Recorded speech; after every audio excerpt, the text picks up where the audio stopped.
السلام عليكم ورحمة الله وبركاته يا جماعة.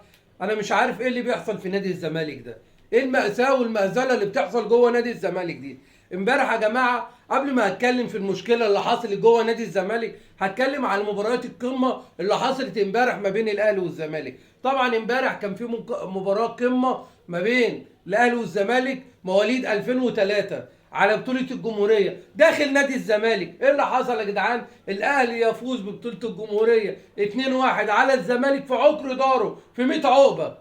واثناء احتفال لعيبة الاهلي بدرع الجمهورية امبارح تهجم امن نادي الزمالك على لعيبة الاهلي واجبرهم بطردهم بره نادي الزمالك بسبب احتفالهم بدرع الجمهوريه. وده اول مره نشوف الكلام ده يا جماعه، مش عرف اللي فريق بيحتفل ببطوله الجمهوريه وشباب صغيره اللي احنا نطردهم بره النادي. والصور خير دليل على اللي انا بقوله ده يا جماعه. ما ينفعش، عيب في حق النادي، عيب في حق نادي الزمالك اللي احنا نطرد شباب الاهلي وهم بيحتفلوا في قلب النادي. عيب علينا احنا وهتتحسب على نادي الزمالك. ازاي شباب بيحتفلوا تطردهم بره النادي؟ تاني مباراه امبارح كان في مباراه قمه جوه النادي الاهلي ما بين الاهلي والزمالك مواليد 2006. الاهلي امبارح غلب الزمالك 5-2، نتيجه فضيحه. ما تعرفش ايه اللي بيحصل في الزمالك.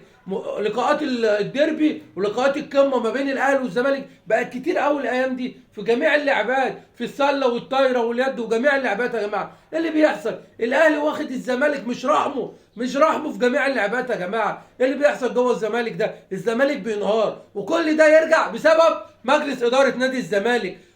ومجلس الاداره عامل مشاكل مع الدنيا بحالها. امبارح جوه نادي الزمالك حصلت مأساة يا جماعه. رئيس النادي لامم ناس من الجمعيه العموميه وعاوز ياخد منهم توقعات عشان يلغي حكم وزاره الشباب والرياضه بعزله من رئاسه نادي الزمالك.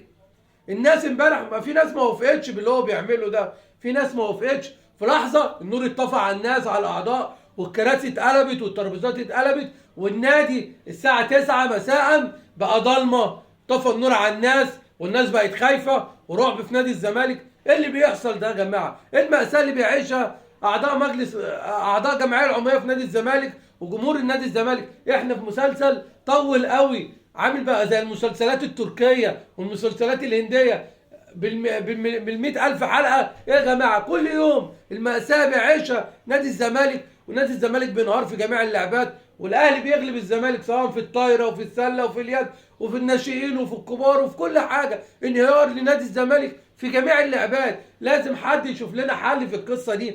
لازم وزارة الشباب والرياضة تعلن عن انتخابات لنادي الزمالك. احنا عايزين رئيس نادي يبص للنادي، مش عايزين رئيس نادي يبص للكرسي ويبص للفلوس. احنا عايزين اللي يخدم نادي الزمالك. نادي الزمالك بينهار في جميع اللعبات يا جماعه ومحدش حاسس بيه، محدش حاسس بيه. جمهور الزمالك بيتألم في كل مكان. وشكرا.